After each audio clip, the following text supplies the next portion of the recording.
Welcome to another edition of Books with Al-Gazali. Myself and Lukman are happy to welcome you to this week's edition.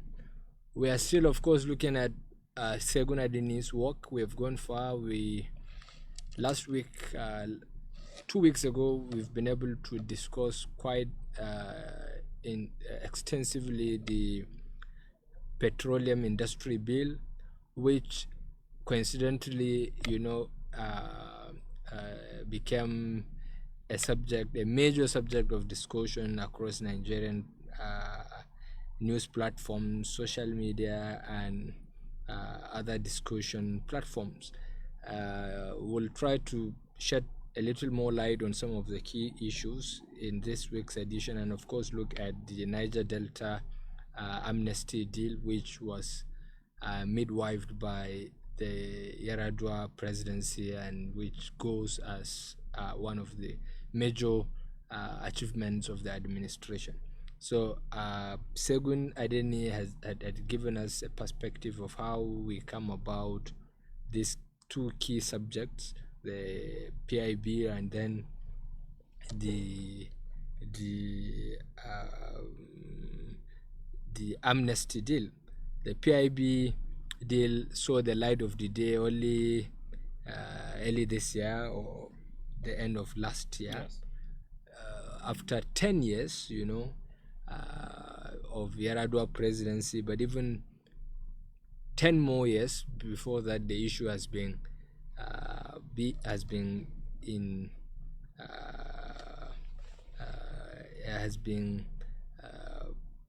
looked at various levels by the federal government. So yesterday turned out to be the culmination of the bill, and a lot of changes followed immediately, as was foreseen by the bill, as Yar'Adua had foreseen, with some changes.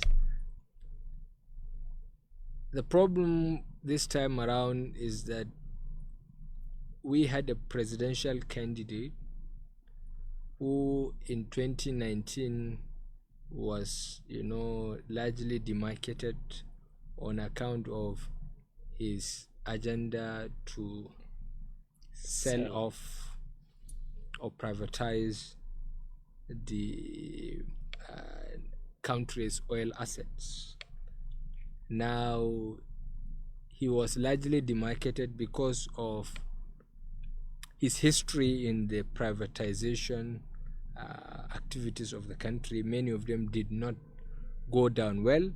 There were a lot of criticism with some of the privatization that were carried out under his watch as a vice president and the head of the National Economic Council, and then as the chairman of the privatization committee. So now part of the problem essentially was some of this privatization did not work as expected. One of these cases was a privatization of the NEPA. Yes, and then of course the telecoms, the Nitel, and Nigerians accused him of selling quite a lot of, national assets, below prices well below their market value, and the people to whom these assets were sold are named as his friends, cronies, and friends of the government. Even though he alone could not have done that, the president was also deeply involved in the sale of the product of the assets to business people, with a lot of incentives, with a lot of take-off funds that were outrageous. Yes. And to people who do not have industry experience and quite a lot of other things.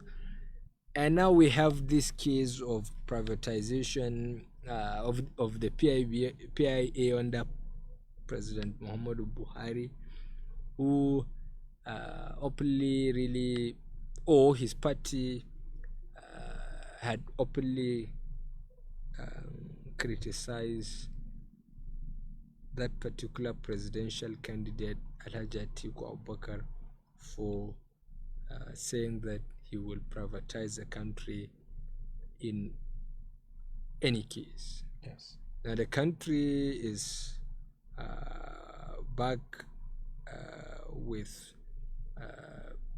a lot of complaints that the same government, the same party is midwifing, is overseeing what was understood to them to mean privatization. Yes. I think in this platform we can add to the conversation. Yes. We have already laid down the history, the competition, the many things that, and other things.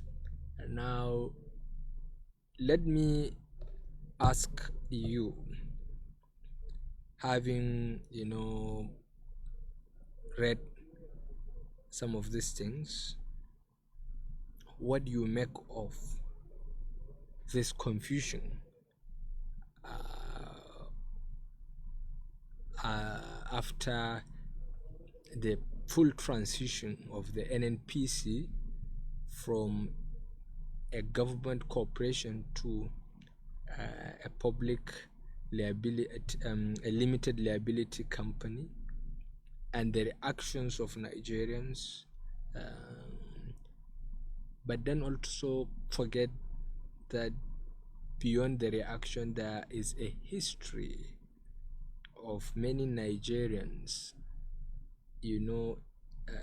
hitting on the government because government did not carry out reforms in the oil sector. So looking at this and the history of the PIB, the reactions and the transition yesterday, what do you make of the Nigerian setup? What random thoughts run across your mind after seeing the reactions? I believe you've seen a few of them. So, yes. Can you give us a sense of this? Actually, what I make out of all that, there's a lot of confusion and a lot of frustration from the Nigerian populace. First of all, as you rightly said, the issue of petroleum industry bill has been there for more than a decade. It's only now that it has been accented into law, which is now Petroleum Industry Act. Yes. And so this present administration has been criticizing the previous government. They have been going out on mass protests that petroleum prices should be reduced, or there will be a lot of things like that. But then people actually do not understand what privatization means and what what's the other word? Commercialization. Yes. What actually happened was that NNPC was not, or I would say, it's not privatized. It's like when you privatize, you are completely selling NNPC. It is no longer under the control of the government. It will be under the control of the people or corporation or whatever that is being sold to. But actually what happened now, NNPC as the corporation was like a government department or ministry under the Ministry of Petroleum Resources. So the government has been funding it as a government department, of course. But now it is no longer a government department. It is now a limited liability company, just like any other limited liability company, registered under the CAC, and they follow all the CAMA laws. Yes, CAMA laws, exactly. Just like any other limited liability company. And we know that a limited liability company are there to make profit. So it will be operated based on that basis to make profit. And we know that when it was under the government, there are a lot of incentives the government has been given. For example, what we saw in the disparity in the new pump prices, especially there has been an uproar from the northeast that the pump price for the northeast is higher than other regions. So as a corporation, government has been paying that supplementary fund to make the prices equal across the country. On the social media that people are saying this government has completely betrayed us because they do not actually understand that these are some of the implications of the Petroleum Industry Act. Yes. As you said, what I just explained are the basic provisions of the act. But then, as the NNPC, the limited liability company, is 100% owned by the government, and the government is responsible to take care of the whole nation. And we know the peculiar problems of the Northeast, as it has been ravaged by the Boko Haram insurgency and other things, which has affected the economy and everything of the Northeast, we are most affected for more than a decade now. So since the government completely owns the NNPC, it can also come in to maybe subsidize or pay some funds to like reduce the pump price of the Northeast. Of course, it should address, since it completely owns the NNPC. You know, the problem with this whole thing is the fact that when you say commercialization, it can still be argued that it is a little different from privatization. It is only, you know, a matter of nomenclature. People will still argue yes that it means nothing, no change. There's a bunch of because if the government controls all the stakes, time will come when the government will decide to sell shares, the shares, of course, and which it would consequently subsequently. So when such a time comes, what explanation do you have for them? That's the question. You know, I think Nigerians must understand perhaps that we have to make progress. Yes. Sometimes some of these things we carry them out not because, you know, we are dead sure that they are the solutions to all of our problems. Sometimes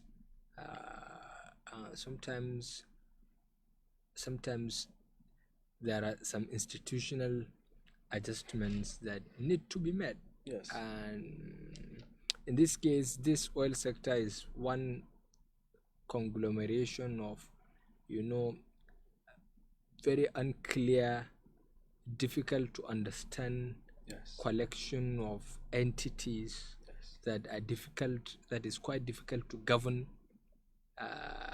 or even understand. Yes. The only thing consistent is that we know it, you know, generates revenue, and then this revenue gets into government coffers, and then government carries out everyday infrastructure. So that this kind of things, this has been, but then there are other things that probably when this kind of adjustments are met, the government or Nigeria as a country can really make better. Yes. But when you say commercialization, you know, the question, some of the people who still treat the matter with skepticism are right. Yes. Because the point is that if you sell your house, if you now say that this house is now commercialized, what do you mean? This house, or, you know, this part of the house is commercialized.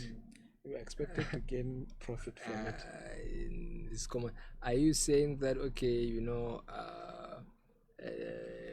are you saying that that part of the house you will pay rent and to be able to use that part of the house, and the rent goes to yourself? It doesn't make sense. So these are the confusions we will need to address. Yes. The point is that when you privatize, it means that you have little control over the property. Yes. If you say you will pay rent, the person who receives the rent will decide not to collect your rent and boot you out. Yes, because it doesn't belong to you. It doesn't again. belong to you again. Yes. But when you commercialize, it means you determine who comes to rent the place. And then whatever profit that comes out of that rent goes to you rather than to other entities. Yes. But by the time you make the mistake of saying that, see, okay, this commercialization, I'm finding it very difficult. I'm just selling it out. Yeah. The only thing is that when you commercialize, it means this question of inefficiency in the current setup will not effectively be addressed, because you still know that the government owns it. At the end of the day, the government is one big Father Christmas, and then everything will still go. When what we want is actually efficiency. Yes. How do you compete at the international level? Yes. How do we really? How can we really drive in more investors into the sector? How do you get the best out of our refineries? Yes. Refineries, the NNPC has a lot of assets, but because of a poor culture of maintenance, the assets are getting deteriorated every now and then. Yes. But when it is eventually the government will have to sell certain stakes. Yes. The reason why privatization, the private sector is sometimes much more efficient, is because it is only interested in profit. Yes. No concessions. And they minimize how they do that is by minimizing their liabilities, their cost. Yes. So they cannot really take for granted this culture of carelessness, yes, which is all over the place.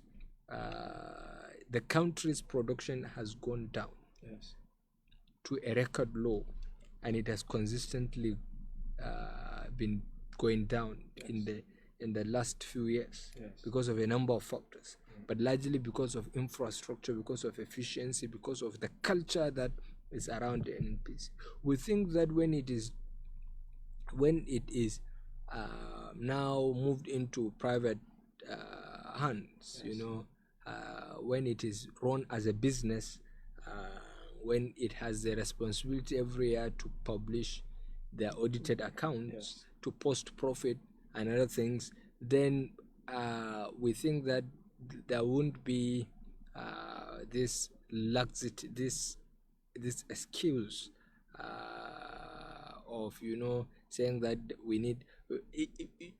NNPC still wants the government now to put money to fix refineries, yes, and so on. It's like the NNPC is just raising revenue, push the revenue to government, the FARC, and then pay salaries, and then do this, and then continuously take.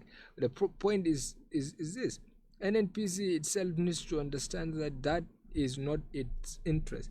Its interest is not just to generate running cost for the country, but what? Profit for the country. Yes. And when there are private entities involved in it, it simply means that private entities, to defend their investments, will insist that, yes, the bar of governance, yes, must be raised, and at the end of the day, the money they are risking into this entity, this must be able to be justified by some measurable profit. Yes, these are some of the things. But when NNPC's running cost does not even address, or is not even in consonance with the profit they are supposed to post at the end of the day, they are such a cumbersome entity in themselves. They take quite a lot of money in managing, yes, just running yeah, and because at the end of the day it is not a question of real profit. Yes. You see that the cost is too high. Yes. But where it is profit, you only bring in people whose services are needed. You only own assets that are really key. Yes. We only offer services that are important. A lot of things. All liabilities Yes, will be reduced. yes, because look at how the whole politics is shaped by IOCs, these oil corporations, Yes. Gazprom, Aramco, and so on. They control a lot of the stakes in quite a lot of other things, the economy of the world. But Nigeria is only going down the ladder each year because the production is going on, because the efficiency is not there. The government is not able to even manage the revenues they raise. The ANPC will raise the money, send part of it to the government put it to other people who will steal it. Yes. And quite a lot of other things. Yes. So but then only time will disentangle the confusion that this country is plunged into by some of these transitions. And it is in people's right to be confused. It is in people's right to call out the government. Governance is not just an excuse to execute whatever you want. You have to explain it to people consistently. Yes. But much more than explaining, the most important thing the government should do is even beyond implementation. The government should convince people by the force of practical examples that this thing is really is paying off. Yes. But if at the end of the day it doesn't pay off, there'll be no point. Yes, because the problem is that Nigerians are unable to now define what value is. Yes. In many of the things government does, they cannot define what represents value. Yes. Because for them, what represents value is that when they go to market, the price of foodstuff goes down. Yes. When they work, they now get a lot of they take more salaries. They want to be they have basic recording salaries. Yeah, these are the things. When you go home, Nigerians want the electricity to be there, but then when you ask them to pay more, then there will be no so Nigerians don't know how to. What Nigerians define as a value is sometimes really simplistic. Yes. And governance is not like that. The whole world today is not just about the prices of this thing. There are bigger things. Yes. There are bigger things that if now look at this Ukraine crisis. If we haven't been able to produce some portion of the food we consume, there would have been a severe food crisis by now in this country. Yes. So it's not now. It wouldn't have been a question of affording to buy the food, which, by the way, we are. But it would have been about availability of the food to even buy it. It wouldn't have been available, even though we have the money. Yes, so that would have been the situation. Yes. And the most dangerous thing in this world is to be able to outsource almost everything you need to survive. Yes. We are outsourcing everything. Most of the things we are doing as a country are being outsourced. Yes. The big corporations are controlling the powerful countries, and their corporations are in charge of many things about our lives. Yes. So if they shut us down, then we are gone. Well, yeah, we are gone. You have government servers hosted by other countries. Yes. Because they have better infrastructures. Yes. And if this country decides to shut you down, then you lose everything. We lose everything. So when government is doing this, is planning for these things, is executing these things, we sometimes don't see the value. Yes. And the government is to be blamed because government does not explain these things as simply as down to the details. I think it's not even about the explanation. I think it's from the history of the government. Mm-hmm. The government a lot of times will bring these kinds of policies that would have benefited the common man, but at the end, the common man will not see anything. So whatever English, whatever explanation the government brings to the common man, he will not believe it so long as he doesn't even trust the government. For instance, as we said, all this English about privatization and commercialization, NMPC is supposed to accrue the profit to the government, and the government is to provide infrastructure to the common man. Yeah. But this is ideally. Yes. But is the government really going to do that? If the people are willing to sacrifice to pay higher for pump prices, what are they going to get in return? Leave all the long English aside. That is, I think, where, as you said, their confusion and their frustration is justified. Yeah, because you see, the big talk is that if the government can actually invest the profit in key infrastructures, Yes. then the advantage is that even the pump price we are complaining so much about will be addressed in the long run. Yes. Because how about investing in rail system? Yes. And minimizing the need for us to move in our cars. Yes. So such that you can leave your home and even have a train that will connect you, for instance, to Damatru. Yes. For just 1,000, 2,000. You don't now suffer from, having to take your car and Then what about, having electricity? Yes. You don't run generators. Yes. Your businesses will not have to run on the generators. The need for the oil will be reduced. Yeah. So such that we now have much more petroleum products to export to other countries. Yes. We have much more money now to expend in other renewable energy and other things that are, defining the future of the planet. Yes. So but these things are always, easier said than done. Yes. We just hope that, in the long run, it pays off. Yes. Let's hope so. But the common man is right to feel the way they feel. Yes. Everything is according to one's level of understanding. Yes.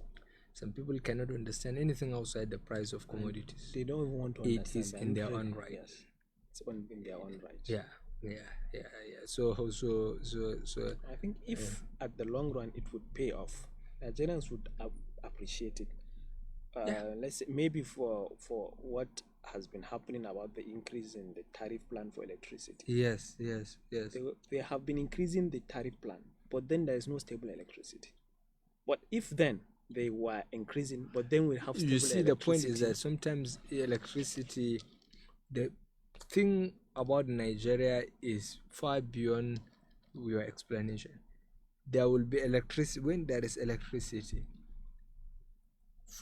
available for many weeks and lasting 24 hours a day for many days, many weeks. You won't see people complaining. Yes, but when there is, it's only when there is grid power shortage or grid collapse, that's when you will hear the news. Yes. So, but we have improved in of course, in that sector. Yes. Before we had this this incident in Maiduguri, you have electricity for more than 20 hours a day. Yes, there's been a lot of improvement. In my area, it's almost 24 hours for many days. So it is just basically about how Nigerians think and how humans think generally, because people don't see the transition from this point to the other to this point. We don't have a culture of looking back, to know where we came from. We compare ourselves to more advanced countries, not knowing where they came from. So we have high taste for things, but we want government to be socialist, government to be churning out money, government to be subsidizing the prices of commodities and so on. Even people who promote subsidy, who promote capitalism, will complain about subsidy. Quite a lot of things. So I think these things are very complex. Very complex, but I hope in the long run Nigerians would pay off. So Sheun's account helps really in making a sense of this particular, because we have seen the interest, because there were a lot of resistance. Even when this matter was taken up by President Yar'Adua, there were a lot of resistance, even by competitors. Exactly. The IOCs are looking at what taxes they will now pay, which in the past they are not paying. They have not been paying. Yes. What institutional bureaucracies they will now be forced to follow. How much they now invest in the communities, the oil producing communities, and what have you. So I think, you know, host communities. Yeah.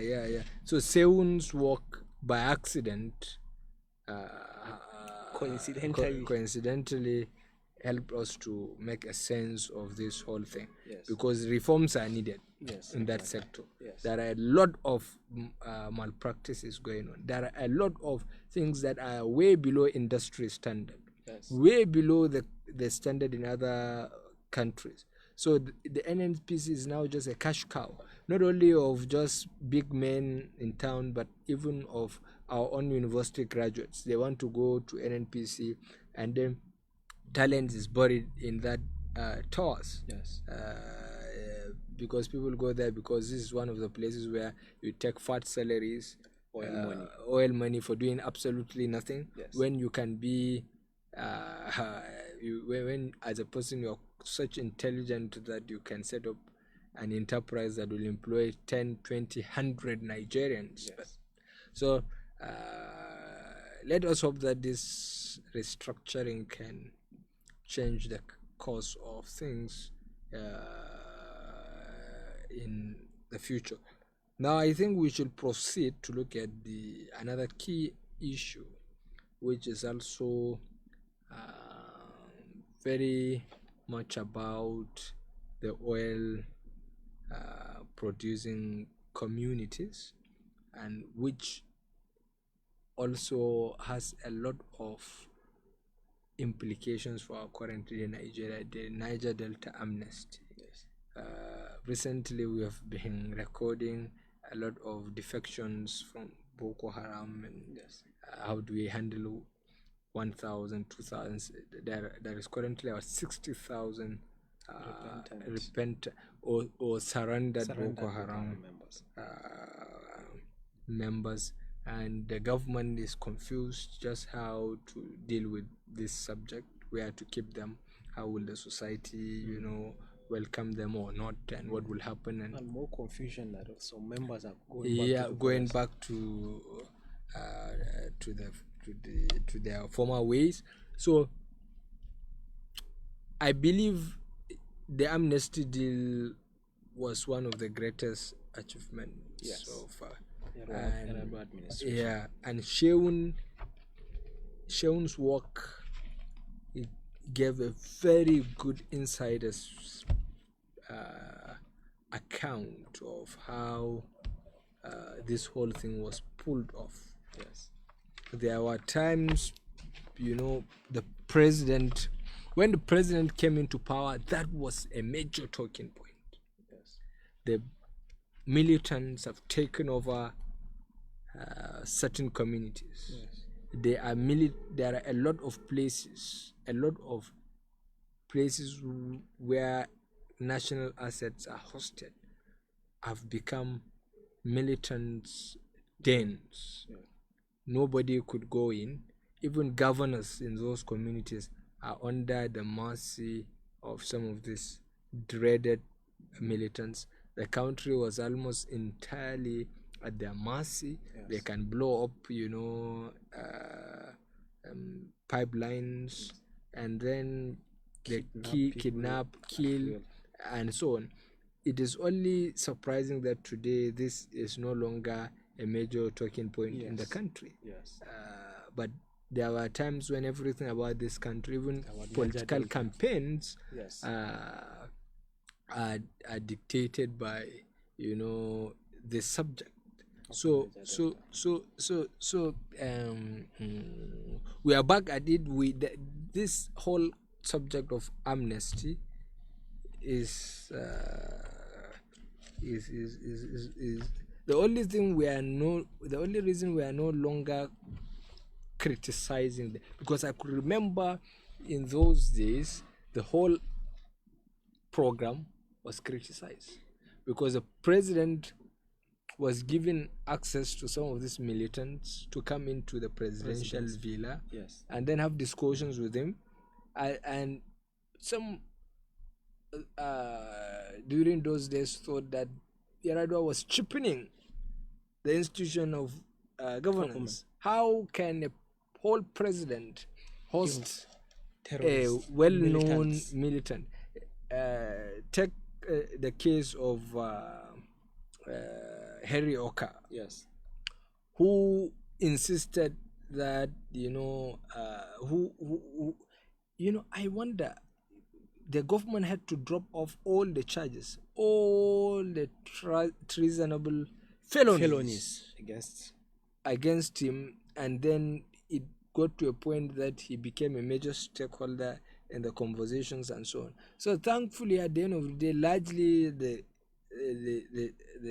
program recorded measurable success. Yes. Productions were picked thereafter. Sanity was restored. There is peace there. Governance is now back. There is order and quite a lot of things, even though there are skirmishes still going on till date here and there. But then it has reduced to the barest minimum. Yeah. So I don't know. These things sometimes help us to understand our present situation. One thing that struck me in that chapter is the role of Femi Falana. Yes. Femi Falana, one will wonder, what he represents: the legal profession, the Nigerian state, or his own interest, because he seems to always be in the service of people who have a face off with the government.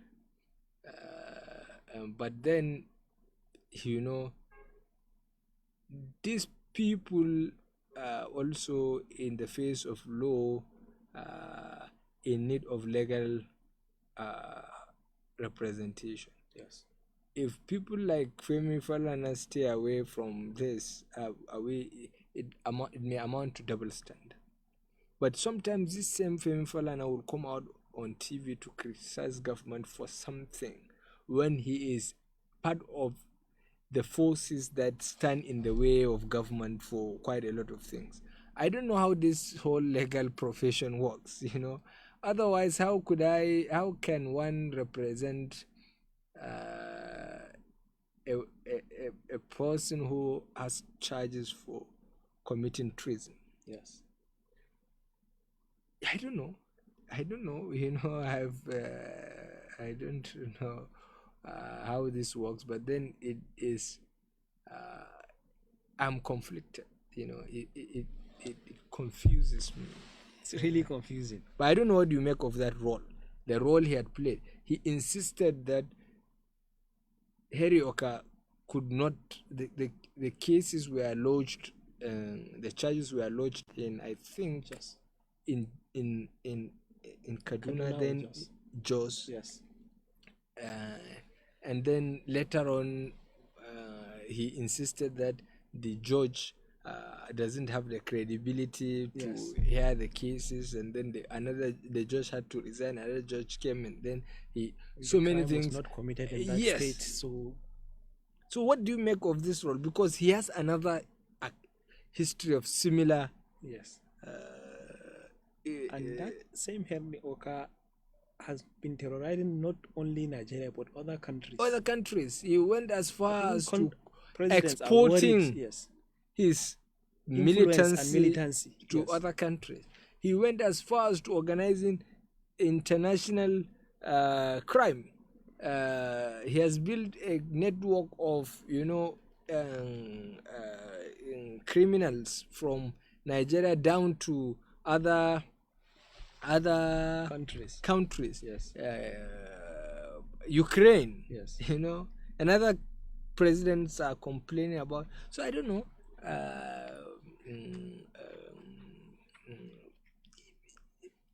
legally nobody can challenge him, because that is why he is a lawyer. Yes, he has to be representing people in the courts, whoever these people are. At the end of the day, sometimes it is about your emotions. How are you attached to the crime? Is Falana saying that Harry Oka, what he did, is right. Sometimes I think it's not just about saying that you want to absolve him from all the charges, but even about minimizing the severity of what punishments that might come from court, and probably the delays. But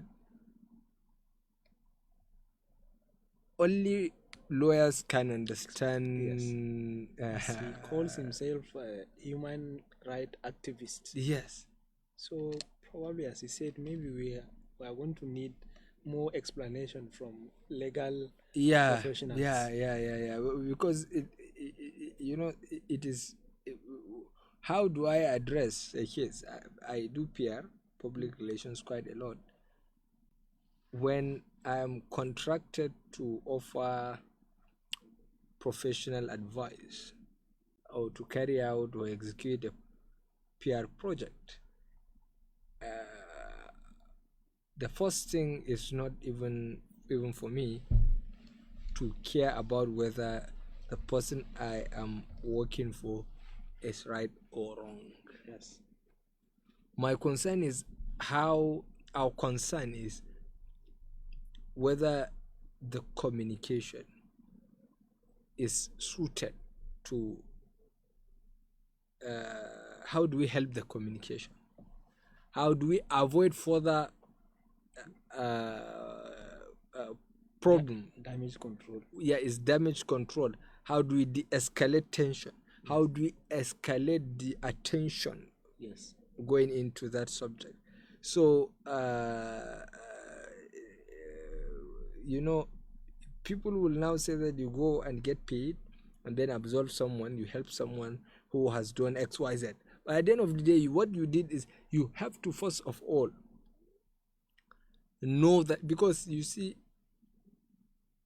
it means that we will not survive if we say that we can only represent or only work for people who are innocent. Because most of the time, the people who need such services are not most of the time. Yes. Most of the time, you find this person involved in a scandal that is to do with public funds, some acts of dishonesty, for instance, forging certificates, date of birth, some abuses here and there. These are the things. So if I should say that I will not get in the service of these people, it means that then all the good people will never come and say that, see, come and help me. Yes. I am in a problem.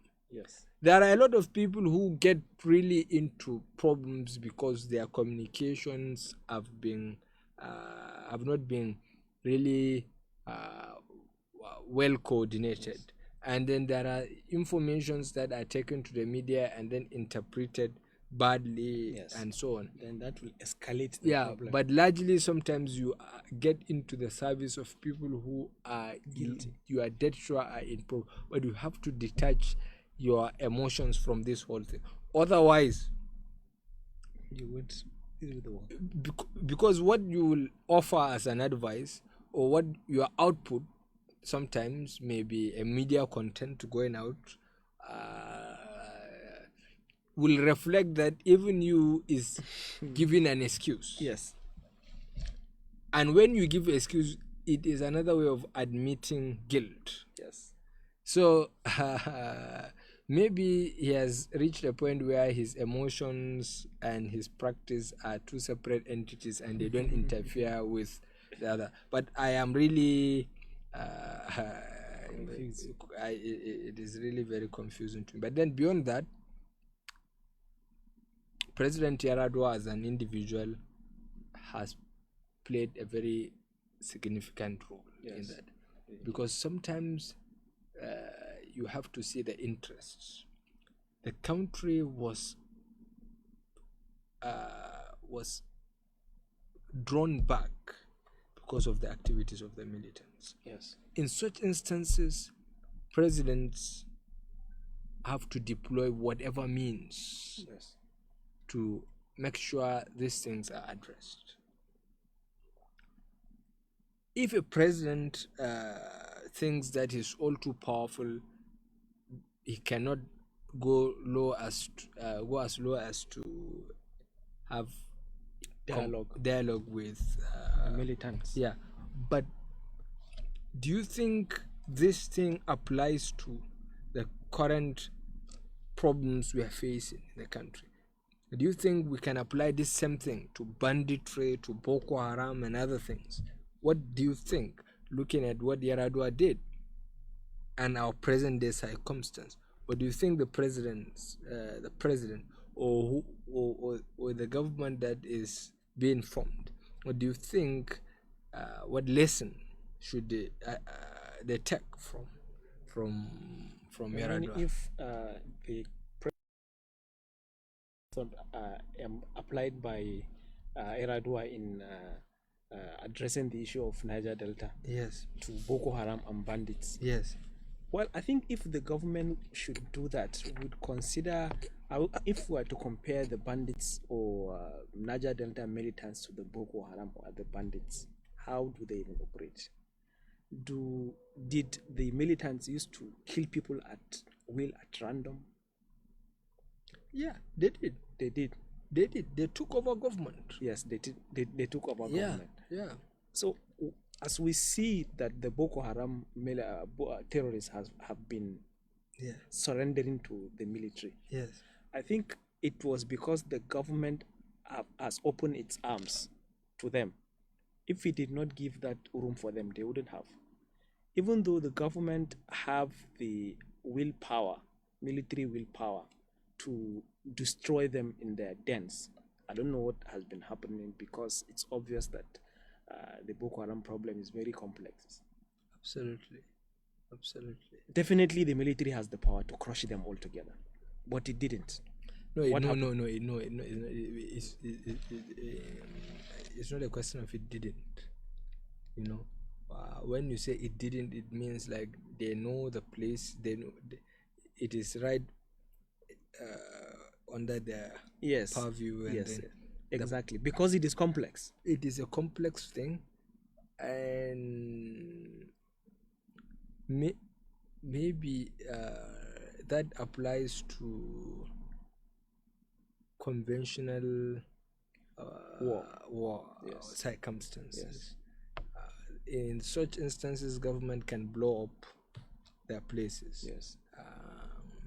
But there are complex things, like when they are shielding themselves among innocent civilians. The government can come and just open fire, sacrificing the civilians. The military has a lot of responsibilities in the battlefield. Exactly. They have the responsibilities of protecting themselves, first of all, because if they die, nobody will be there. Do the work. So the first thing is to seek safety for themselves. Yes.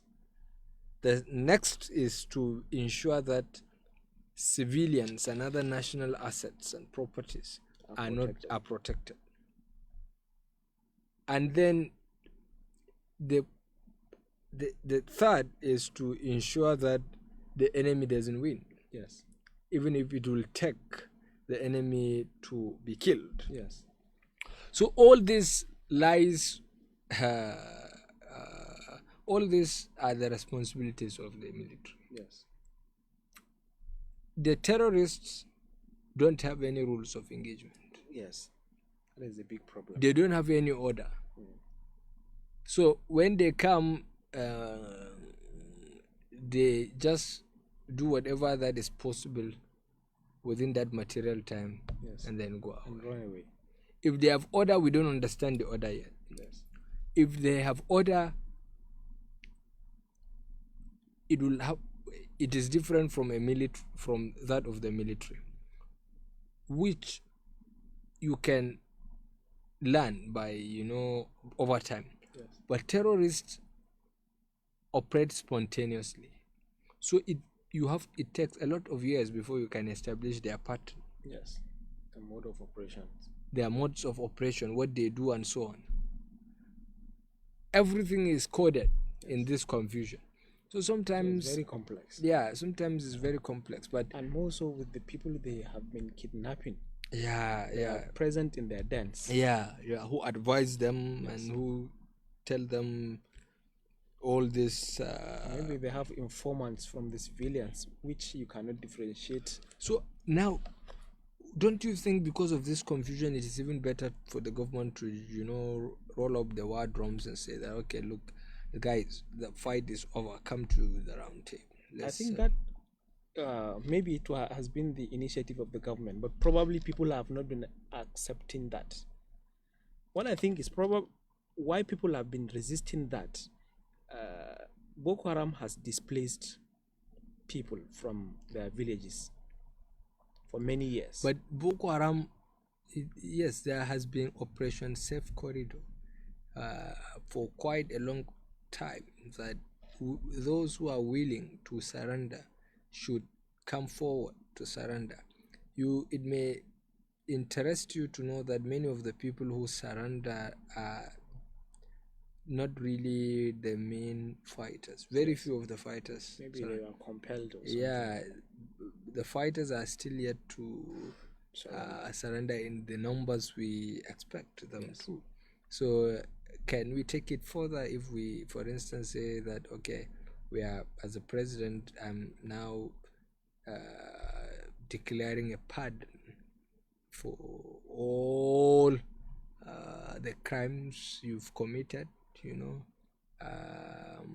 so just submit your weapons,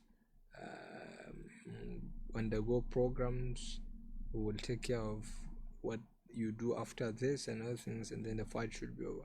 Do you think this can apply to Boko Haram or bandits in particular? Well, I think before the president reaches to that conclusion, he must have been advised by military experts, people that are very much experienced in that. I'm sure that there are a lot of factors to be considered before the president will be advised either to give total amnesty or... Do you think this is a military problem rather? Is it not much simply more socio-political? Of course, exactly. So why do you think that the military are in the best position to offer? No, not necessarily military. Yeah. The experts in that. Yeah.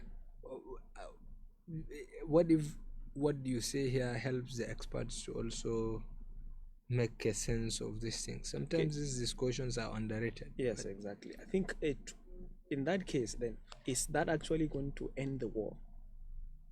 That would be the big question. For me, we have to see the dynamics. Yes. Militants have a genuine cause. Yes. That is understandable, largely to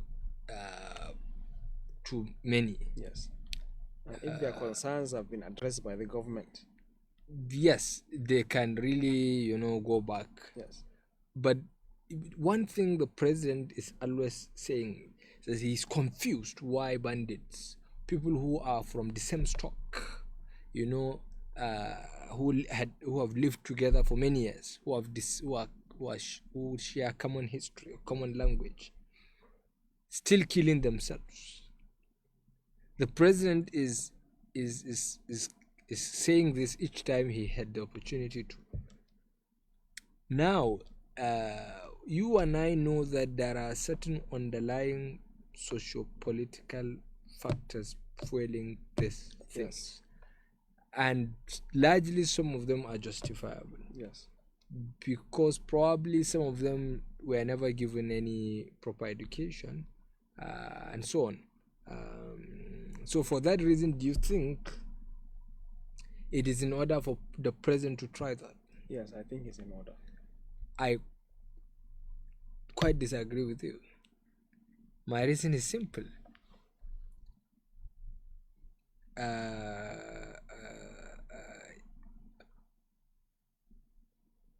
Not, you know, some solutions cannot be applied to other samples because you have solution here that works here. You don't just copy it and then paste it elsewhere. Bandits have, you know, militants have structure. People know their leaders, people know their dens and so on. But bandits, nobody knows their leaders. On their, if they have a lot of rival groups. Yes. They don't have a clear fight between themselves. Yeah, they don't have a clear purpose. Their purpose is money, and then these underlying social problems, as much as they are government, but they are largely our own problems. Largely, yes. Because we grew up as some sort of entitled people. We always think that everything must be done for us to. Even if government builds schools, you insist that the government has to come and then ask you to enroll in school. Okay, what do you think should be the way out?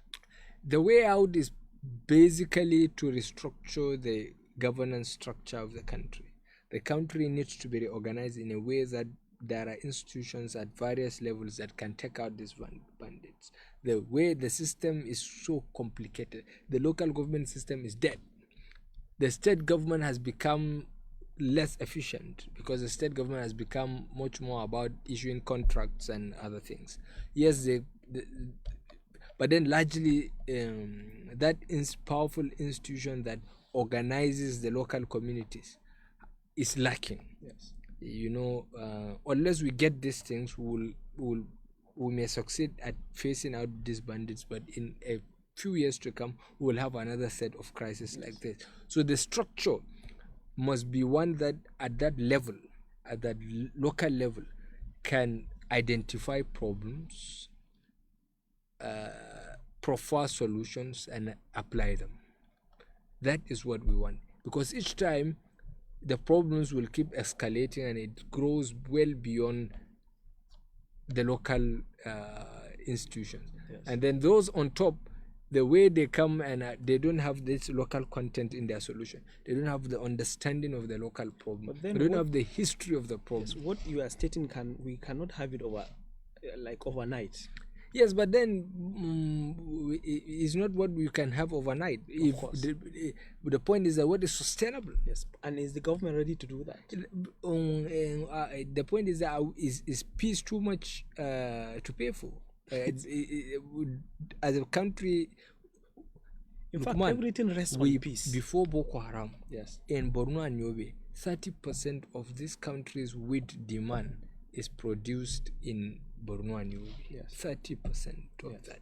Because of Boko Haram, we don't have access to Marti. Yes. We don't have access to a lot of Baga and a lot of places. The country is losing a lot of money. The country is going broke. Yes. So if we don't see these things as mere symptoms for greater, for more difficult times ahead, then I think doing all these things may be too difficult. But if we know the gravity of these things, then I don't think that the government will say this is too long or too. It's just to structure the institution. Yes. It's just to empower the local government by legislation.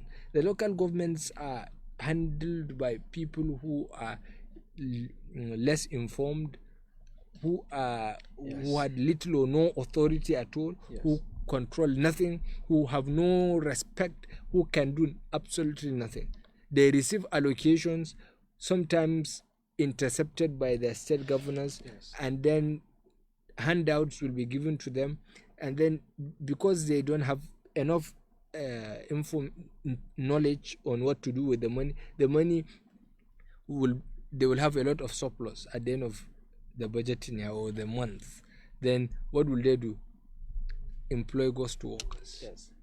Find a way of making the whole thing a bazaar. So we have to structure this institution. Yes, exactly.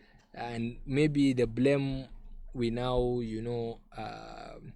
throw at government on every issue will now be minimized. Yes. So I think we've taken too much to discuss this part of the book. Sometimes I wonder whether we are reviewing the book, but then we are we are discussing other issues. But then that's the importance of the review. They help you to look at the issues raised in the book and then try to draw comparisons with other you know issues that confronts us as a people, and this book helps us in a lot of ways. So thank you very much for being part of this week's edition of Books with Al-Ghazali. We'll continue this discussion next week, and then we are of course assuring you that we will be bringing more interesting discussions on this book and many other books. We are in for a very long ride, and I am sure it will only get interesting as this goes on. Thank you very much and have a nice day.